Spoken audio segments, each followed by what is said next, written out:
Casey Gray here, and you are watching another episode of the Country Builder Show. And on today's episode, we have Dominic Rubino. And Dominic Rubino is a business coach who has also built and sold two of his own multi-million-dollar businesses. And when I say multi-million-dollar, one of them was doing $120 million in sales. So it wasn't construction, but he knows business, and grew up around construction. He had other construction businesses as well. He knows what he's doing. He's not a coach who doesn't have the experience. There's a ton of coaches out there who just say that they're coaches, but don't really have the experience to coach what they're coaching. Dominic is not that person. Dominic has a simple message, and he says the truth is you don't need a lot of time or a business degree to build $1 million construction business. You just need simple systems. And he is going to walk us through some of those systems. He also has some amazing examples, some exercises that you can do while watching this. You can pause it and do these exercises, which I highly recommend because they may change the path of your direction. They may actually help you get back on path, is what I should say, because it's easy to veer off, right? We have all these shiny objects, and I'm used to it. There are shiny objects all over the place, right? But it's all about coming back to your ultimate goal and continuing down the same path. So I really hope you enjoy this episode. I really enjoyed having this conversation with Dominic, and I will not hold you up anymore. Enjoy this conversation with Dominic Rubino. All right, Dominic, thanks so much for being on the show. I'm excited to have you on. Thank you. I'm excited to be here. Yeah, we had a good chat the other day. So then I was like holding my questions back, right? Because this is like the conversation that we got to have on the show, right? So I'm like, all right, we got to hold those back. But I always like to start at the beginning though, to get a little bit of background. Why coaching? Why coaching construction businesses and Profit Tool? But like, where did this interest in business and in construction come from for yourself? Oh yeah, that goes back a long way. So, and by the way, thanks for having me on. I actually listened to your show, so I'm maybe a bit of a fanboy here. Like it's neat to be talking to you when I hear your show already. So I'm, I've been in business a long time, but I felt like I was playing at it for a long time as well. I like to have fun with what I do. And my first, company that was even in trades, you can't call it construction, I installed Christmas lights on people's houses. And it was called the Yo Ho Ho Light Co. That's awesome. Yeah. I think that first year I made, when I did my math and I figured out how much I made, it was like $26. Anyways, that was, still during high school and just a little bit of going to college days. And then, I did the normal thing. And what I thought was the normal thing, I went into the corporate world, but it just wasn't for me. And I was in it for a long time, probably about 10 years, but I wasn't happy. And so I left. But what was interesting is that I learned something in corporate that I didn't think was, I didn't know where it was going to take me, but I had a real link with small business and especially construction, because that's what we talked about around my dinner table. And when I say dinner table, I'm Italian. So my dinner table to me means Easter, Christmas, New Year's, birthdays, first communions, all those things are dinner table with all of my Italian family. My uncle, the framer, my other uncle, the tile guy, the other guy who's a mason, all that's normal to me. And so when I was in corporate, I ended up getting trained on how to work with small companies and show them how to turn their business around. So I just kept doing it. And then I became a business coach, and it all just kept going from there. It's a convoluted background, but it always comes back to helping people grow their business. And I like adding the layer of construction on top of that. Yeah. So like, it sounds like you just grew up around construction. So that seemed like almost normal to you. Like those are conversations that you had all the time.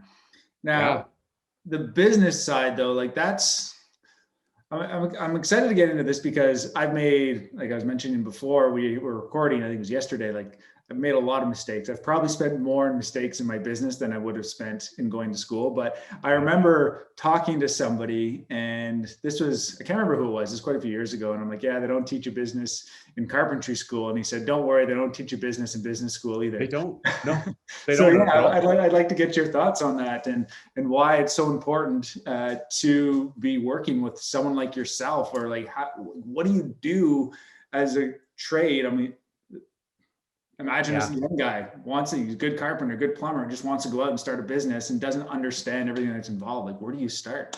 How do you Yeah. avoid these mistakes? It's hard to answer that question simply because it's a little bit different for everybody. I mean, I would imagine if somebody's listening to your show or they're listening to my show, at the very first thing, they're a good contractor. They're doing quality work, which we expect out of everybody, but they're also doing the kind of work where they're getting referrals, and they're a well-respected tradesperson, whatever it is they do: mold remediation, roofing, siding, general contract. It doesn't matter what they do, but they should be doing that well. But at some point, they start to get itchy, and they're like, I kind of want to run this like a business, not just a trades guy. And that's where you need to start looking for people like me, or listening to shows like yours or shows like mine. I can speak for sure on my show. It's about the business of running a construction business. It's not about swinging the hammer or turning the wrench. You would never come to me for that kind of technical advice. I would actually come to your listener and say, how do I fix this better? How do I level a lot? How do I, that technical stuff is where they shine. On the side of running a business like a business is where I shine. And I had to go out and specifically get trained on that by, the first thing I did is I became a business coach, and I took a dump truck load of courses and did it wrong, and did it wrong. I got it wrong. And then I did it on my own businesses as well until I got it right. Yeah, and that's what I love too, is the fact that you have experience in business, right? There's a lot of people out there, a lot of coaches out there that say they're business coaches. Yeah, you're laughing because I'm sure you run across them all the time. Kind of like people who say they're builders, and we talk to people like, yeah, I don't know about that, but you don't want to throw anybody under the bus or talk mean about anybody, right? So that's always a tricky thing.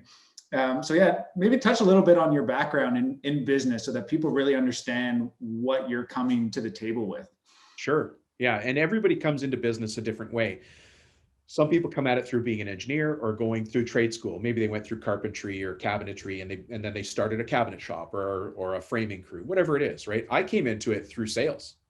I was trained in sales through a telecom company, and it was, I mean, the best thing you could call it is gladiatorial sales. It was hardcore stuff, right? Every month, if you didn't make your numbers, somebody was going to leave, and you didn't want to be the guy that got let go.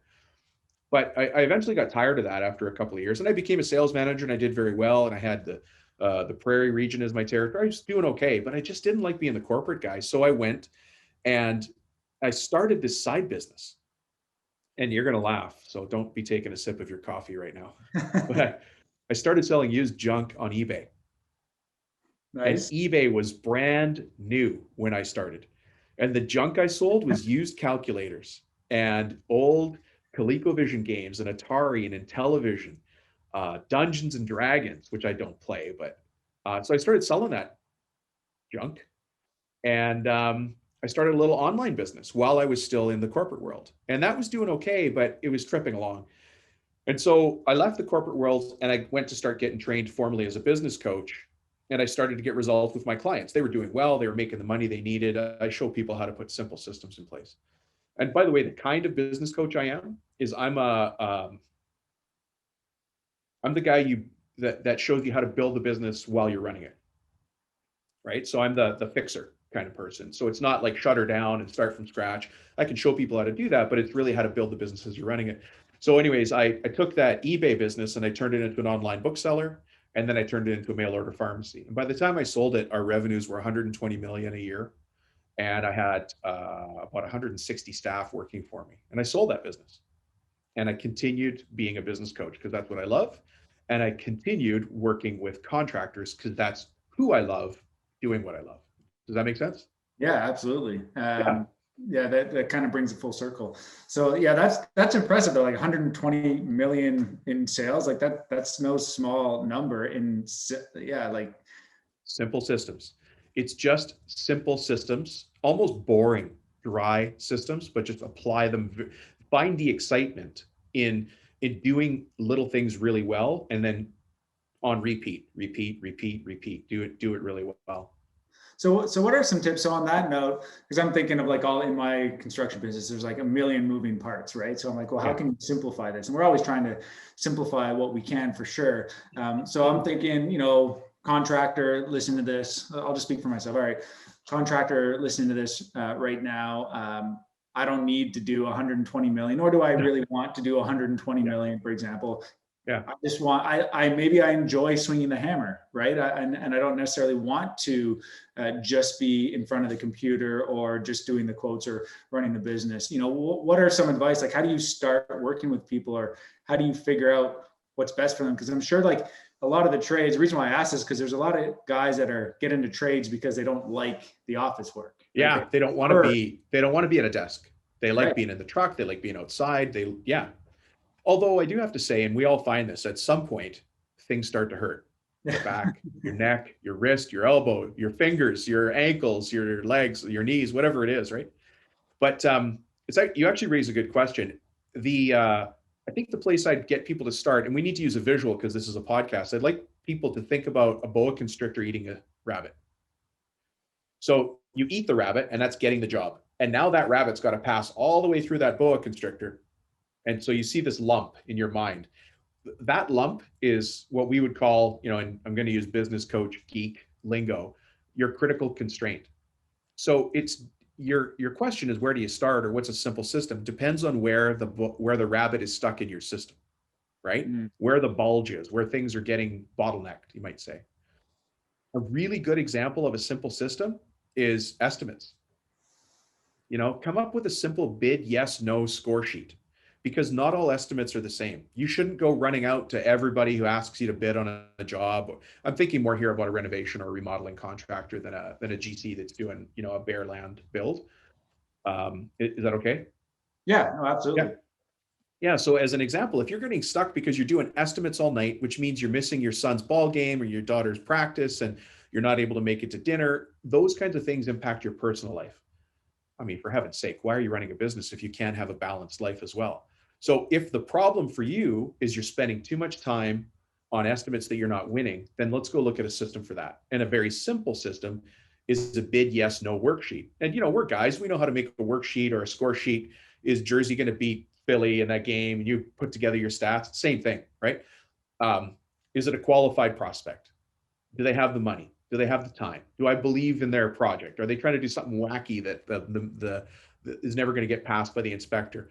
You just have a score sheet, and everything on there tells you at the end of it with no emotion, yeah, that's a job I'll go after, or no, and then you just put it aside.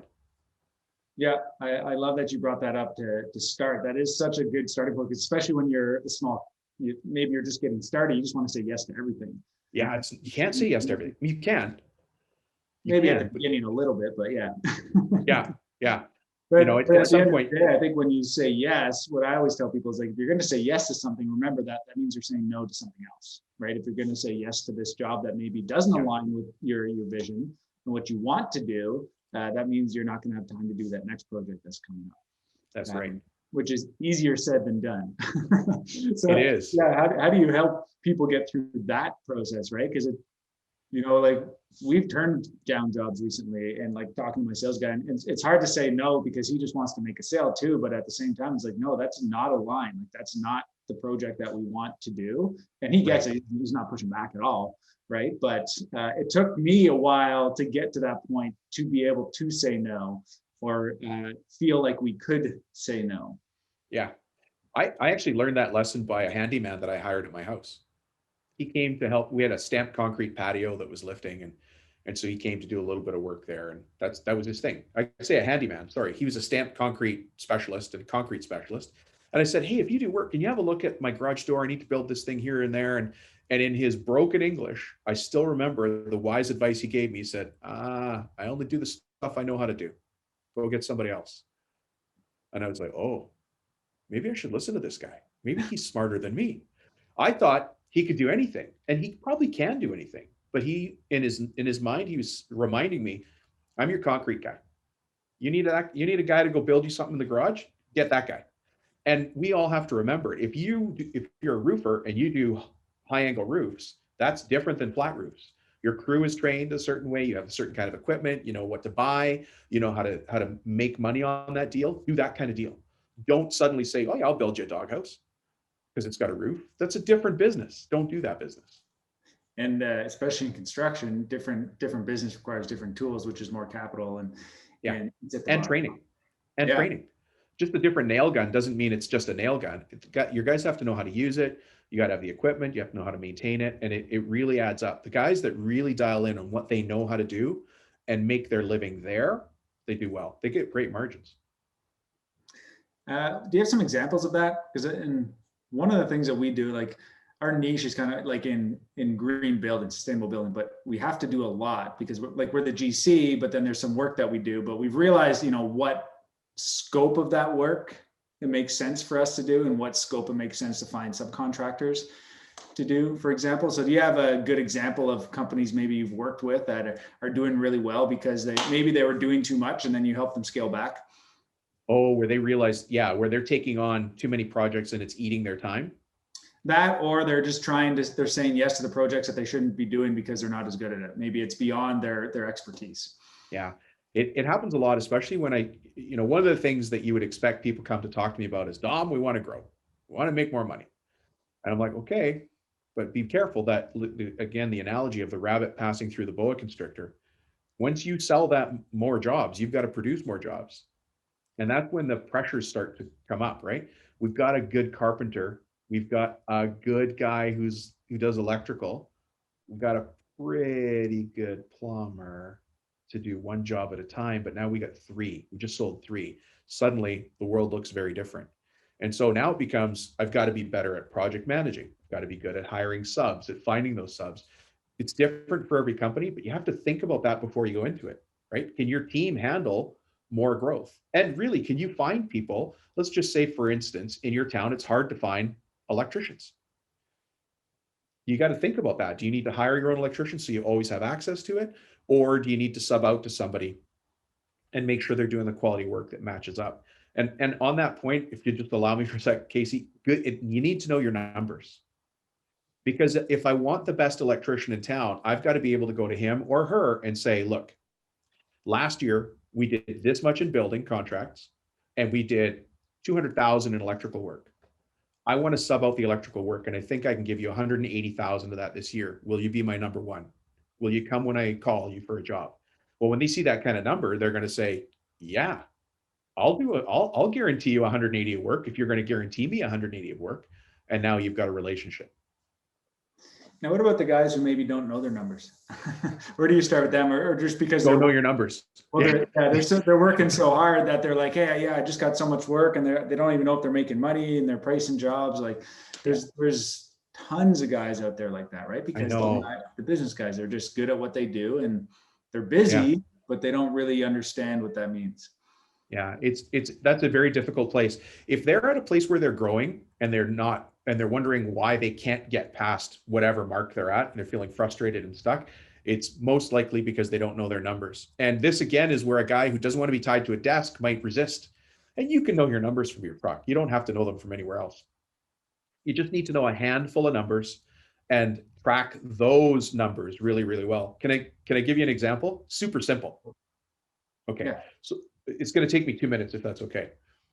But I want everybody to think of 2 scenarios. We're going to do the first one and think about it, and the second one, but you merge them together at the end. So scenario number 1 is this. You finally get a chance to take a vacation. You've promised your wife for years you're going to go to Mexico, let's just say. So you get to Mexico.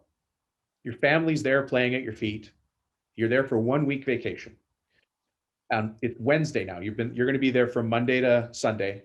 But on Wednesday, you turn to your wife, you give her a kiss on the forehead, and you say, honey, I only need to make 1 phone call back to the crew. That phone call will only take me 1 hour. You go back up to your room, you pick up the phone, you call your number 2 in charge, and you have 1 hour to talk to him or her. What are you going to ask him? So those of you listening to this, go ahead and scribble that down. What are you going to ask him? What jobs are we working on? What problems do we have? Any issues with the supplier? All those questions. I don't actually want to give you the answers, right? Write those down. And anybody listening, maybe stop the episode, write those down, and then come back. Okay, so we do that exercise. That one's called a beach in Mexico. The second exercise that goes along with this is a phone call from my friend. Okay, so now we're in a second scenario. So you're sitting in your truck and you get a phone call from a buddy of yours. You guys actually used to work together on a framing crew. You know him really well. He went off and started his own crew. You went off and started your own crew. You both deal with the same kind of clients in the same area. You love and respect him. He always does great work. He loves and respects you. You always do great work. But he calls you and says, hey, Dom, you know my wife, Jenny? Yeah, Jenny's got cancer. I can't run the company and take care of her, and she's my first priority. Will you buy my company so I can go take care of my wife? That heart-wrenching call still makes you ask a couple questions. Before you consider buying your buddy's company, what do you need to know? What do you demand to know before you'll buy your best friend's company? I say best friend, right? So list through those questions. What do you need to know? Boom, boom, boom, boom, boom. Between those two exercises, whatever list you created, those are your key numbers. Track that in your business and you're off to the races. Yeah, that's a really good exercise. I started going through those. I could see your mind going there. Your eyes were flicking a bit. I didn't know if you were ignoring me or no. But that's so simple, right? It's so simple. But we get those phone calls, right? Hey, Dom, it's Jenny. Jenny's sick. Your buddy's business now has taken a crazy turn. And even before you're going to lean in and help him, you want to know things, right? What are your sales? What are your contracts? What's work in the pipe? How are your guys? Are they on contract? What wages do you pay them? What's your equipment? What's the age of your equipment? What's the depreciation? Simple numbers, but there you go. That's the simple exercise I talk about.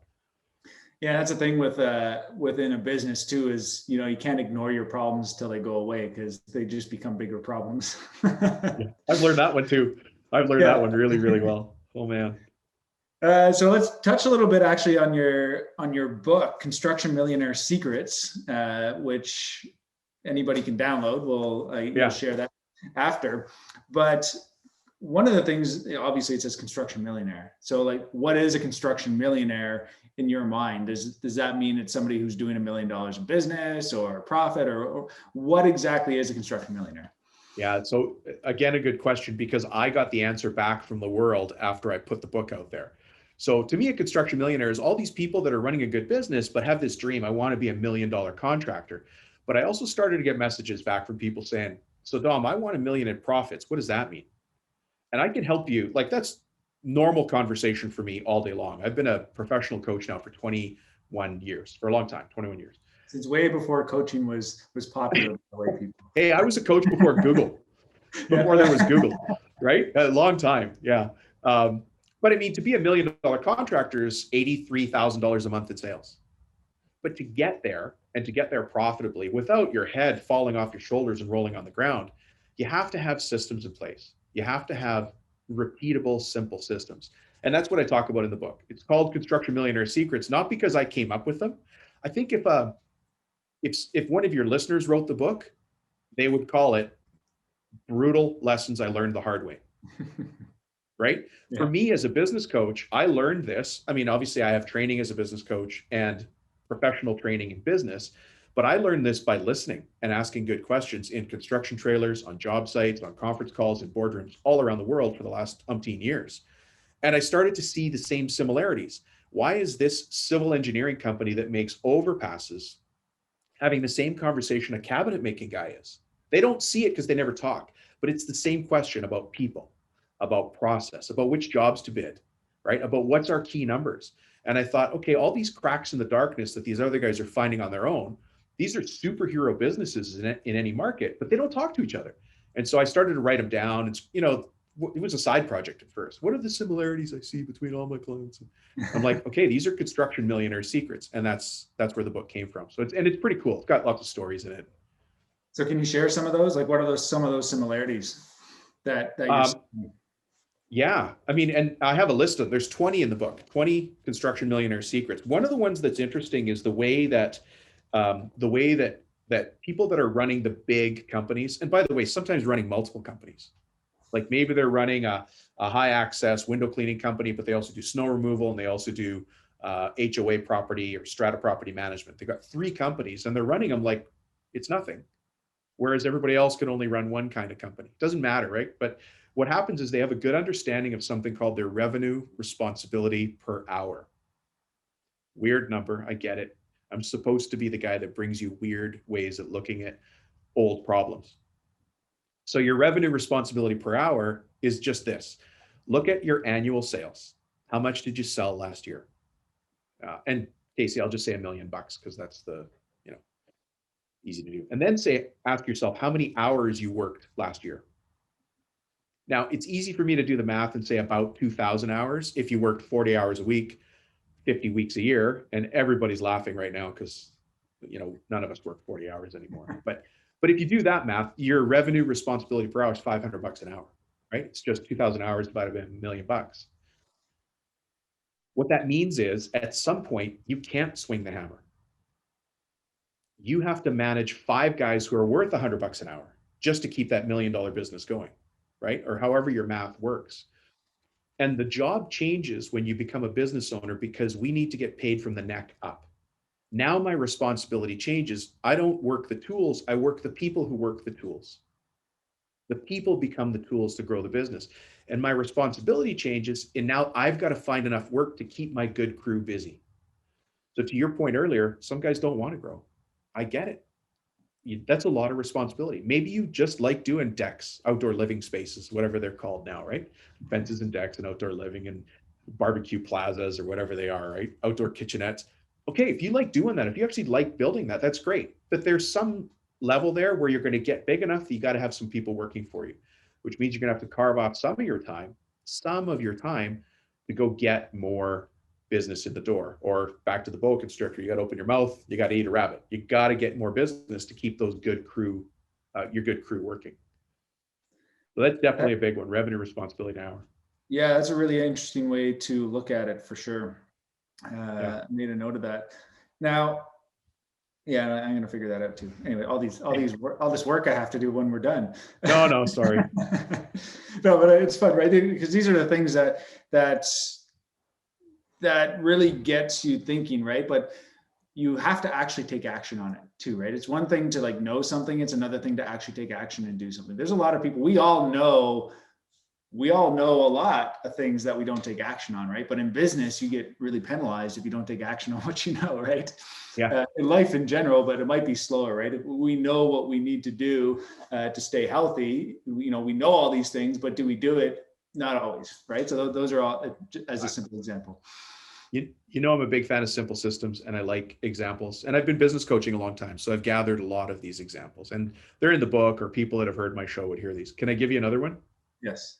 It's just a very simple exercise and everybody can do it while they're listening.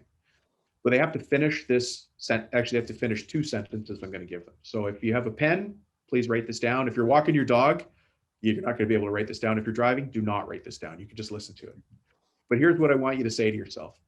This year, so we would say in 2021 or in 2022, whenever you're listening, this year, I achieved all of my goals because I ...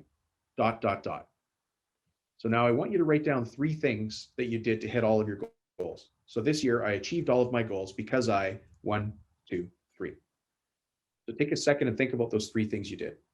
That's all you have to do. Write those down. Now, I want to change the question just a little bit. This year, I failed to achieve all of my goals because I failed to 1, 2, 3. Write those 3 things down. You have just done the simplest strategic plan ever invented. But if you just go and ignore the second question, it's only there to make your heart jump a little bit. Go focus on your answers to question number 1. Keep that list in your pocket. Every day, look at that list. And the only thing I'll ask you to do is every day, act on 1 item on that list. And you'll take your business to where you want it to go. We don't have to overcomplicate it. Casey, you nailed it. It can't be complicated. It's got to be simpler. It won't work. That's what I talk about. Yeah. I wrote some stuff down, so there we go. Too much? I'll hold back here for a second. Yeah, okay. No, this is great. All right, so I do want to touch a little bit on like an operator versus an owner, right? There's actually 2 things I want to touch on. So what's the difference, right? So somebody who's an operator versus somebody who actually owns a company. Right. But then also, if somebody enjoys being in the business but wants to own it, is there, like if somebody wants to swing the hammer, for example, but wants to grow it, is it possible to do that? Is it possible to find somebody to be the CEO, for example? Oh, to hire somebody else to be the CEO of your company or the president? Yeah, absolutely. Yeah, you can. I mean, it's a different way of doing things for sure. But you still have to remember where your value is and how you add value to the company. But you can hire somebody to do any position you like.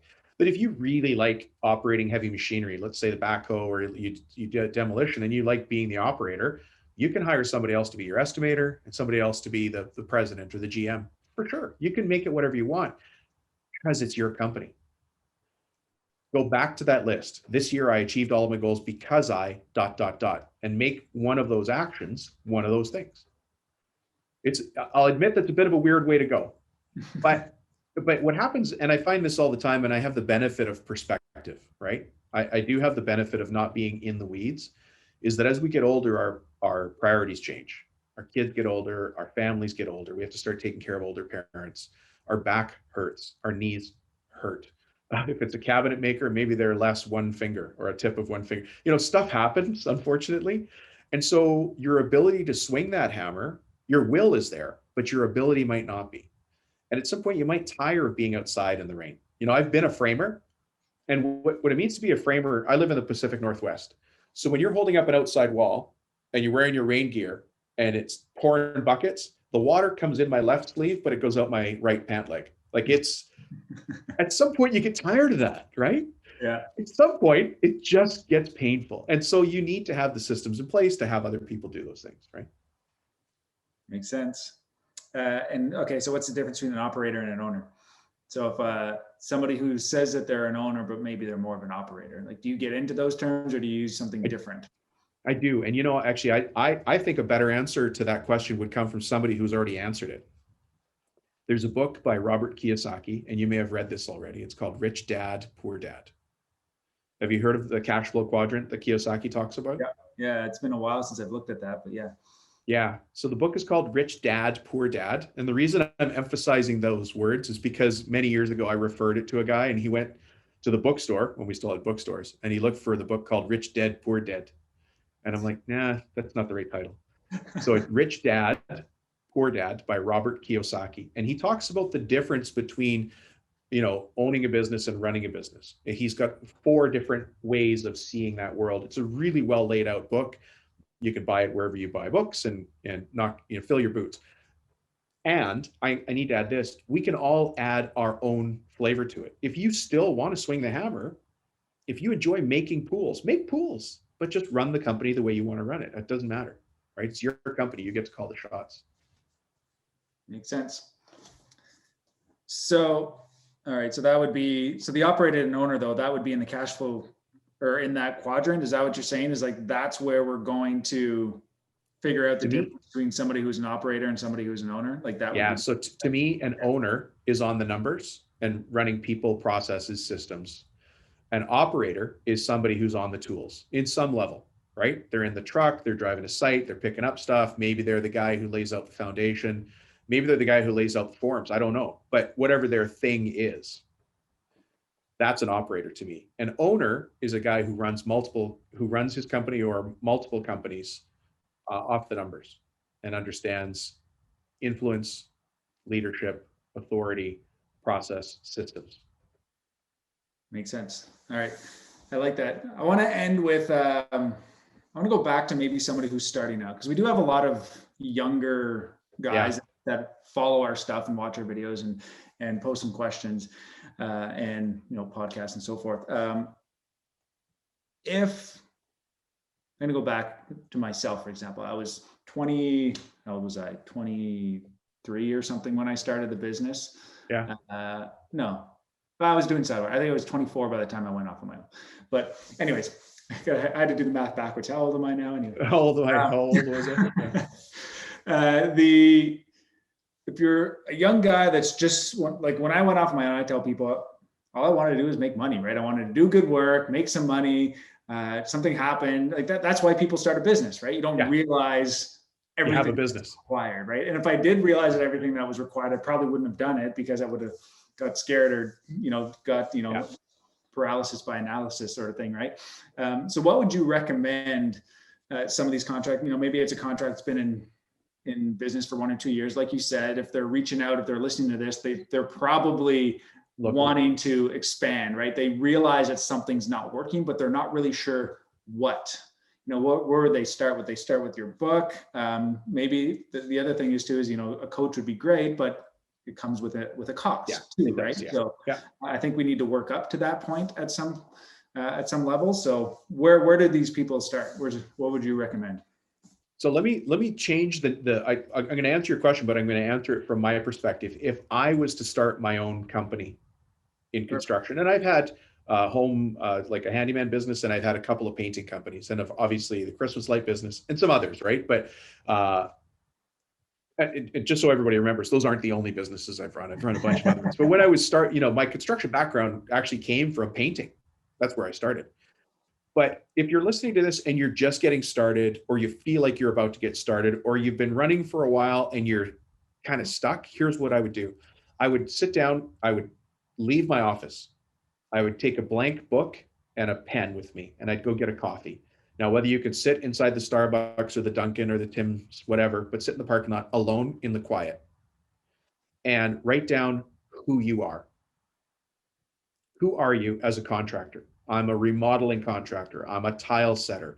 I'm really good at mold remediation. I get slab jacking. We're demolition whatever. It doesn't matter.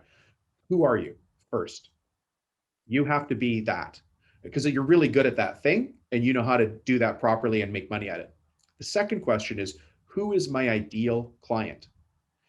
And on this one, I want you to get greedy. I want you to look at that piece of paper and say, the best client for me, somebody who's going to pay in full, in advance, in cash, lives in this kind of house, or has this kind of commercial property, or has this kind of problem.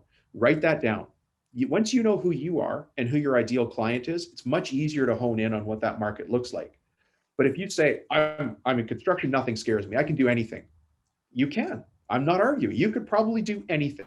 I agree, you're great, but you're not going to make money because you're doing everything. And like you said, tools are different. Nail guns are different, right? You're going to take a rebar contract and then go to roofing? It doesn't make sense. Be good at one thing. Get really good at that and own that darn market.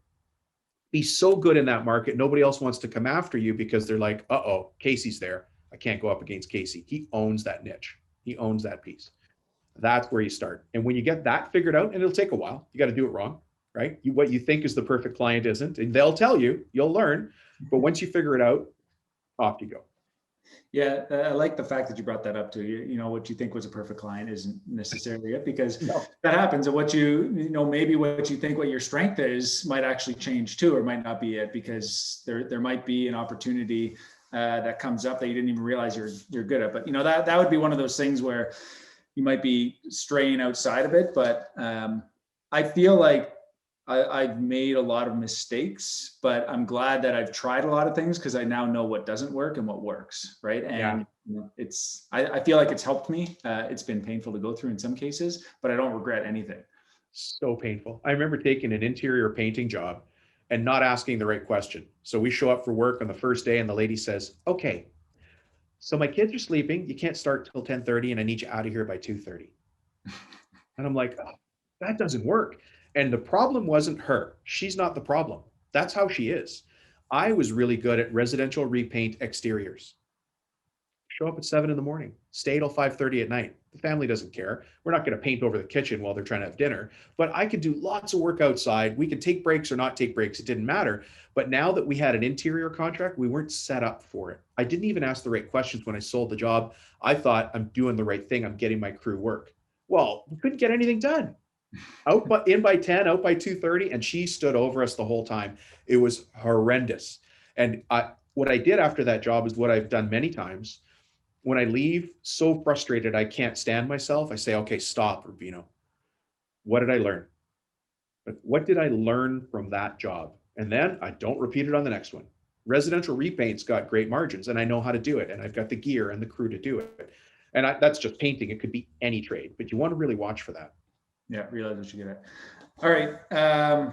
Let's end with your call to action, some words of advice. Share people where they can get a hold of you, how to get this awesome book that you have, and some parting words of advice for everybody. Sure. I'll start with my parting words of advice. If you're listening to Casey's show, keep listening to Casey's show. I listen to your show. And the reason I say that is because being in the mindset that you bring to your show is valuable. It's just, people don't get to talk about business the way you talk about it. And you've got the conscious builder angle on there, which is nice. I have a podcast as well. I'd love people to listen to mine if they're interested in it. It's called the Profit Tool Belt. And it's profit like the money, not like the Bible. Profit Tool Belt. And then people can always get the book. The book is free for download. It's a PDF, so they can have it in seconds. It's at constructionmillionairesecrets.com, and then just /PDF, and you can start reading it right away. So that would be my suggestions to people. But again, if you're listening to Casey's podcast or you're listening to mine, keep doing that, because you're getting the right info in your head, and eventually you'll start to make the moves you need to. Yeah, you are the average of the 5 people you hang out with most, but they don't have to be people. They can be podcasts or YouTube channels or something. That's right. Yeah. Keep it up. So Dominic, thank you so much for being on the show. I have some exercises that I'm going to go through. I'm going to have to re-listen to this to catch those exercises. I think those are going to be really good. I love doing those exercises and kind of adding to it to make sure that I'm always on the right track, right? Because the little things like this, and this is one of the reasons why I love doing the show, is that I talk to amazing people like you and who know more than me about different topics. And then it gets me thinking, and then I'm like, all right, I got to go do that. And then I can make sure that because I'm always like, it's never a straight path, right? I'm always all over the place, but as long as we're always heading in the right direction, that's what counts. So I agree. Yeah. And I'm sure the advice you shared has helped other people get back on the right path. So thank you so much. Thank you, Casey. Hope you enjoyed this episode of Dominic. If you haven't already, hit the subscribe button, hit the bell button so you get all the notifications on all the videos that we have coming out. We're doing at least 3 a week now, so you don't want to miss any of that. We have a lot of great guests, just like Dominic. We have tech updates and we're answering questions. So if you have questions, be sure to post them here as well. Until next time.